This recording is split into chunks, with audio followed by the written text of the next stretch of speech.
Assalamualaikum warahmatullahi wabarakatuh. Senang sekali kembali saya Iwan Bahari dari Porkuas TV, Forum Komunikasi Wartawan Sumedang yang hadir di kampus Universitas Padjadjaran Jatinangor Sumedang. Dan kali ini kehadiran tamu istimewa. Beliau adalah Bapak Dendi Supiyadi MA PhD. Beliau adalah Kepala Kantor Komunikasi Publik Universitas Padjadjaran. Selamat siang. Apa kabar Pak Dendi? Siang. Sehat-sehat ya? Alhamdulillah. Segar sekali ya tampaknya siang hari ini ya. Ya, kita akan mengupas bagaimana nih keberadaan kampus yang bersejarah nih Universitas Padjadjaran yang berada di Jatinangor ini.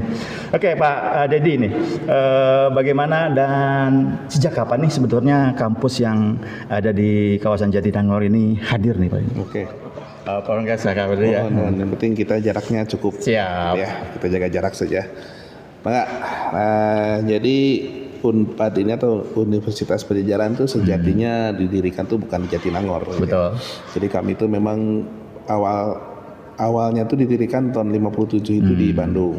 Betul. Di Bandung, bahkan sempat dulu sih nebeng-nebeng dulu di kampus lain gitu ya. Iya. Dan sampai akhirnya punya kampus di Jalan Dipati Ukur nomor 35. Itu lumayan gede bloknya. Nah, dulu semua pusat itu ada di situ. Siap. Baru kemudian tahun 83 nah, dengan adanya Fakultas Pertanian, kemudian baru kita pindah ke Jatinangor ya, sejak tahun 83. Dan sejak itu terus bertahap gitu ya, pindah ke sini sampai akhirnya saat ini semua fakultas itu sudah ada di sini semua. Siap, ya. Jadi ide awal tentunya keberadaan tanah yang luas dimiliki Unpad sendiri mungkin kan ini? Iya, sekarang ini jadi milik Unpad. Dulunya memang tersedia lahan yang terbayang mungkin ya tahun 80-an itu Jatinangor seperti apa gitu ya. Masih banyak lahan kosong yang bisa dipergunakan, tentu saja diurus oleh pemerintah kabupaten. Lalu kemudian sekian hektar itu kemudian peruntukan untuk wilayah pendidikan, terutama untuk perguruan tinggi negeri. Dan kebetulan juga Unpad memiliki fakultas yang membutuhkan lahan luas untuk praktek gitu ya. Dan tentunya ini fasilitasnya semakin lengkap aja Kang ya, yang ada di Unpad ini. Iya.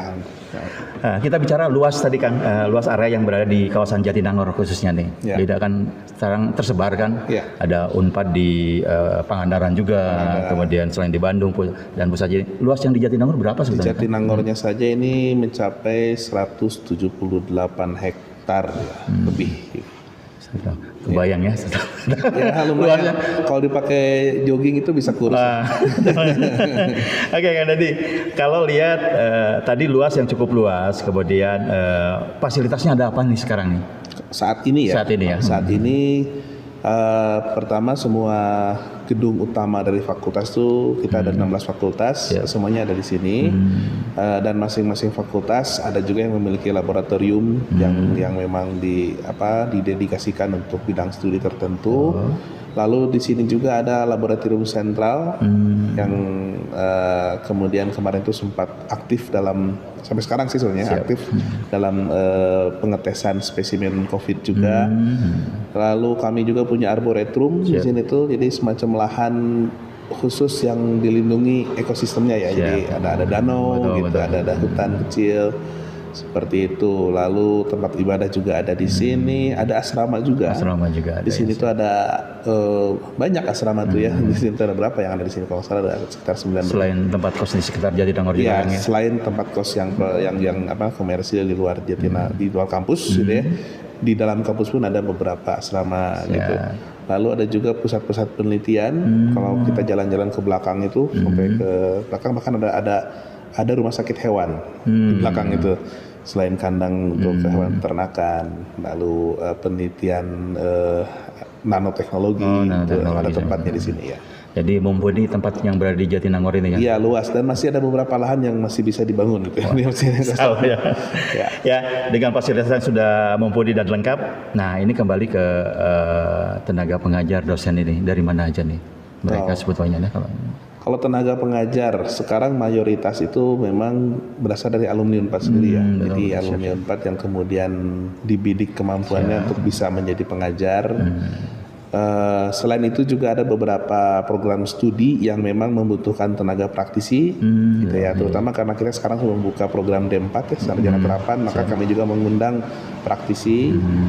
Itu kalau di jumlah-jumlah itu ada sekitar 2.100-an pengajar. Gitu ya, untuk semua bidang ilmu. Semua bidang itu. Ya. Kalau bicara tentang tadi tenaga pengajar sudah ribuan ya, apalagi alumninya sampai sekarang kan. Alumninya udah kebayangnya udah sebar seluruh dunia, bukan Indonesia. Betul, bukan hanya Indonesia, tapi juga sudah banyak alumni yang sudah berkarir di luar negeri juga secara internasional. Nah, cerita tentang alumni yang sudah berkarir di luar negeri ini Kang, apakah Unpad juga melakukan jejaring kerjasama dengan beberapa negara di luar Indonesia dan yang mana aja Kang? Ya. Banyak ya, karena kami juga punya kantor urusan internasional. Di sini itu ada KUI ya, kantor urusan internasional. Siap. Kami punya banyak kerjasama dengan instansi pendidikan luar negeri atau juga ada industri ya.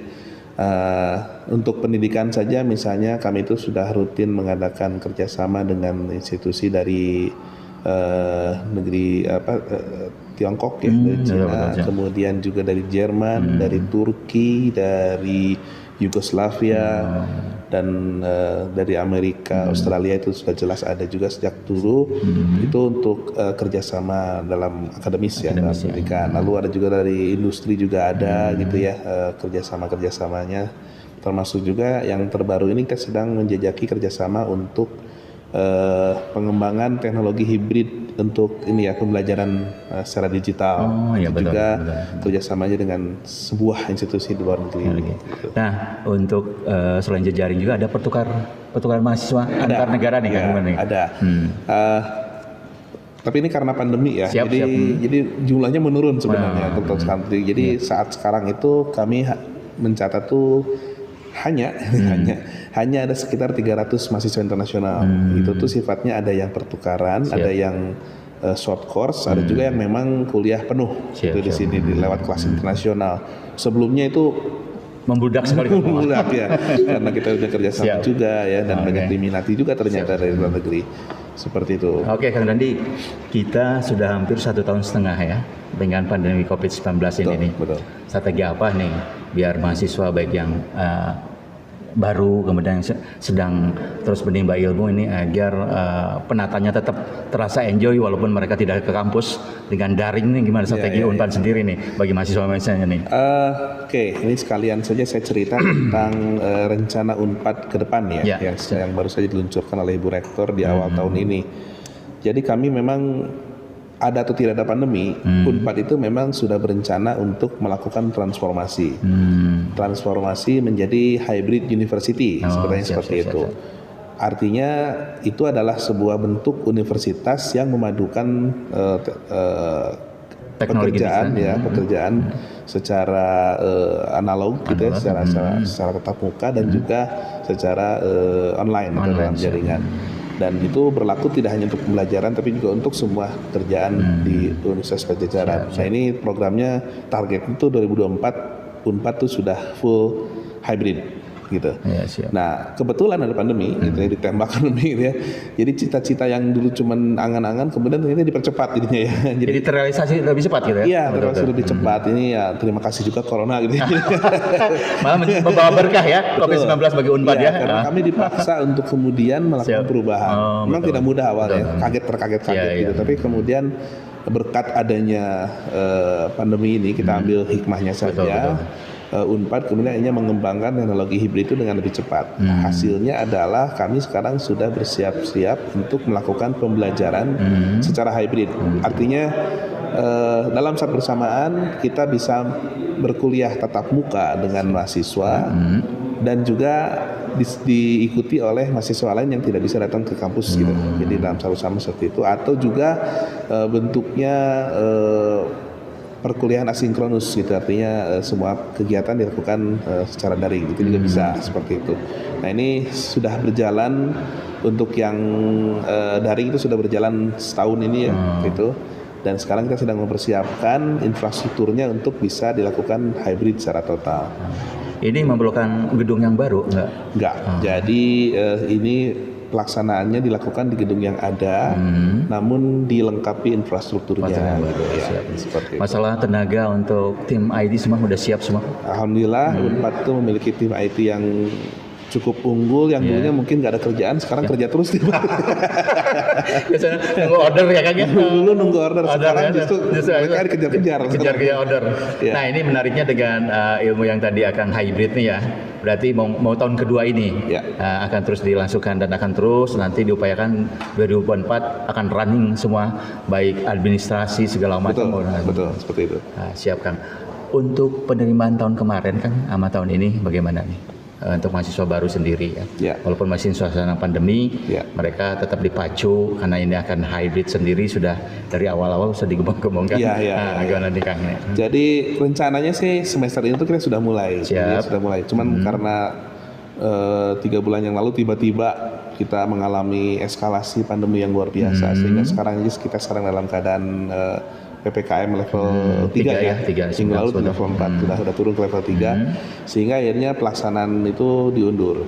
Jadi semester ini kita masih full daring. Juga ya. Saya nggak tahu nih pertengahan semester ke depan apakah kita akan mulai, tapi ini belum ada keputusan dari pihak rektorat.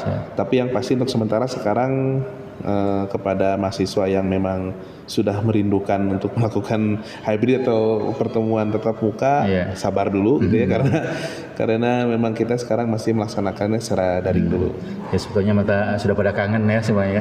Menginjak kaki di Jatinangor dan sebagainya. Bahkan ada satu angkatan tahun lalu itu angkatan 2020 tuh sudah setahun mereka mahasiswa Unpad tapi belum pernah ngelihat Unpad secara bungkelekan lihat gitu ya. Menginjaknya belum ya? Cuma lewat-lewat ya. Lewat itu lewat aja internet. Ya mudah-mudahan secepatnya, karena kemarin tadi sudah digaungkan untuk tingkat PAUD, kemudian SD, SMP dan SMK di Kabupaten Sumedang, yang mudah-mudahan ya lebih cepat lagi untuk tingkat selanjutnya ya, mahasiswa dan mahasiswi Unpad dan yang ada di sekitar ini bisa berbaur lagi, biar sudah gemercik geriak perekonomian di Jatinangor bergerak lagi Kang ya. Banyak sekali, kasihan juga kalau lihat ya tempat-tempat pengusaha-pengusaha kos juga pada kena imbasnya nih semua nih.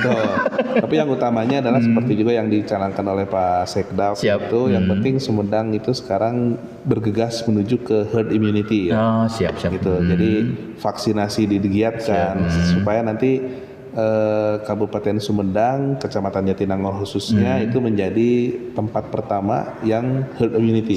Gitu kan. Untuk ini kan tadi bicara vaksin, apakah agenda buat para dosen sudah dilaksanakan di Unpad sendiri kan? Kita sudah melaksanakan sejak akhir Agustus ya, akhir Juli, akhir Juli itu kami punya program memang untuk vaksinasi massal. Awalnya prioritasnya untuk seluruh warga Unpad, artinya dosen, mahasiswa, tenaga pendidikan, dan meluas juga kepada keluarganya. Gitu. Nah itu sudah kami lakukan. Kemudian akhirnya juga lebih luas lagi kami lakukan itu untuk warga masyarakat sekitar kampus, itu juga diterima juga. Nah ini kita sekarang sudah di minggu keberapa ya, kayaknya 2 minggu lagi kita selesai, tanggal 12 September itu adalah vaksinasi terakhir.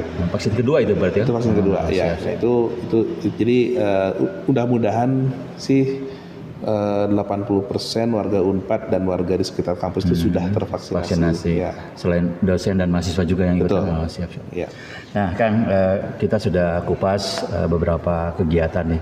Kalau bicara prestasi mahasiswa Unpad sendiri kan, ya sebelum pandemi kan ada go internasional segala macam. Apa aja sih Kang yang jadi kojo Unpad nih? Kojonya ya.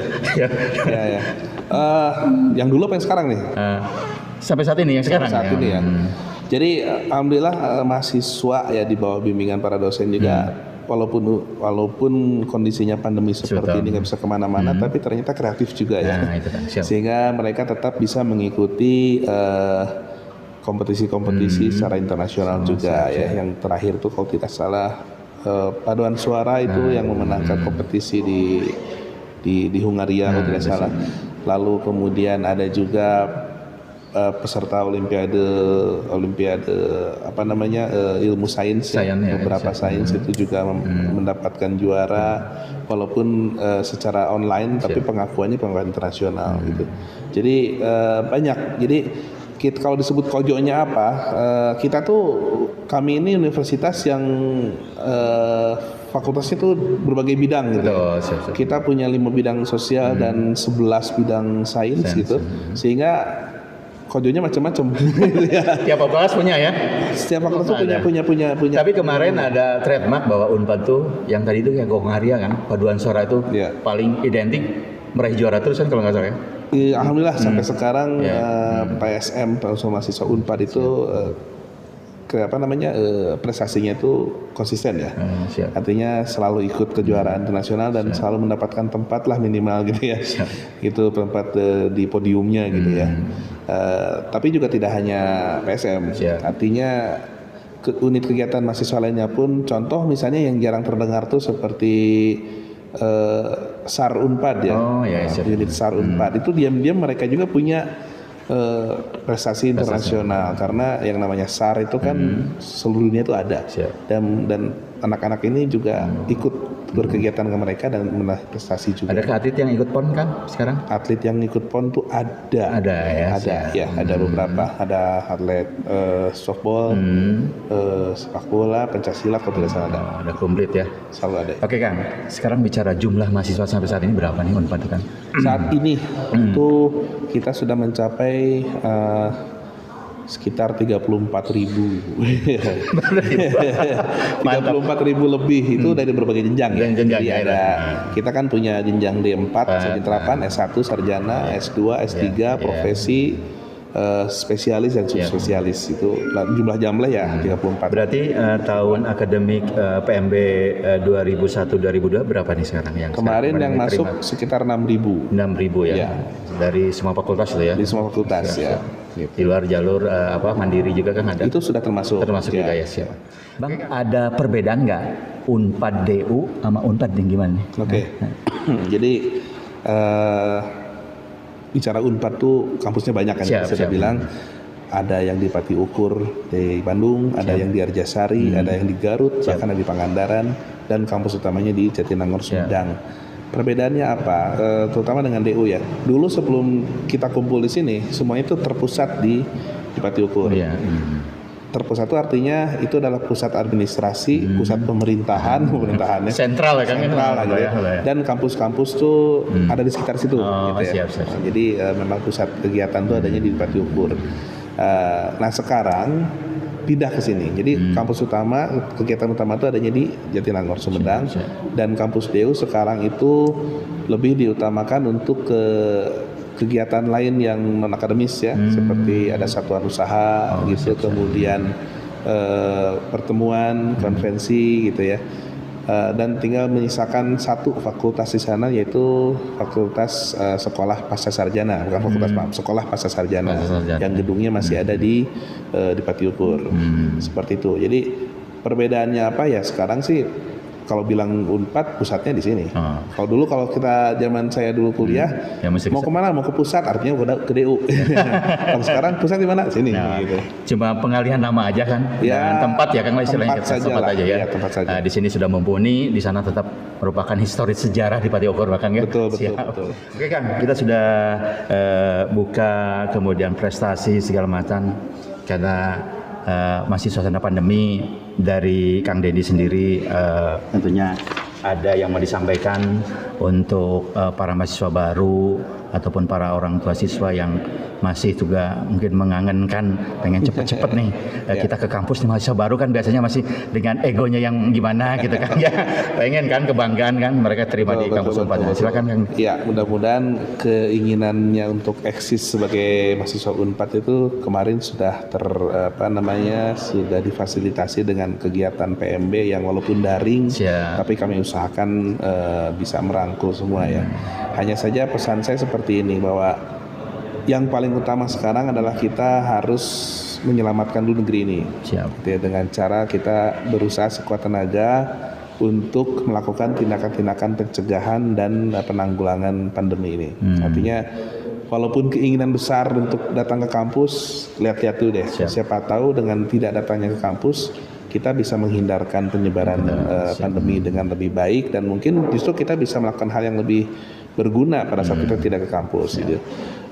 Tapi juga selain itu kami juga mengingatkan pada semua mahasiswa, terutama mahasiswa baru, bahwa masuknya adik-adik ini masuk ke Unpad ini adalah sebuah kesempatan yang langka ya. Betul. Karena peminat masuk Unpad itu kan banyak banget dan persaingannya banyak. Persaingannya luar biasa. Jadi bagi yang sudah berhasil masuk Unpad itu artinya memang orang-orang yang memiliki bukan saja keberuntungan tapi juga privilege gitu ya, untuk bisa kuliah di Unpad. Maka silakan manfaatkan kesempatan tersebut, jadikanlah diri menjadi insan abdi masyarakat pembina nusa bangsa yang memiliki nilai luhur Unpad gitu ya, tanpa harus memaksakan diri ingin kuliah luring. Yang penting adalah bagaimana caranya kita menjadi bermanfaat bagi nusa dan bangsa. Gitu. Saya pikir itu yang paling utama buat semua. Dan tetap semangat yang kecil hati, karena dengan semangat dan kebahagiaan virus pun lari. Sudah naik imun ya Kang? Betul. Seperti itu. Oke, Kang Dedi, terima kasih waktunya. Kita sudah berbincang-bincang dengan Porquas TV, Forum Komunikasi Wartawan Sumedang. Mudah-mudahan ada manfaat dan tentunya inspirasi buat para mahasiswa baru yang akan hadir nanti. Tetap bersabar dan tetap berkarya di rumah. Tanpa terasa, kita harus segera undur diri. Saya Iwan Bahari, Anggi Putra, kemudian Devi Subadi juga undur diri. Terima kasih. Wabillahi taufiq wal hidayah. Wassalamualaikum warahmatullahi wabarakatuh. Waalaikumsalam.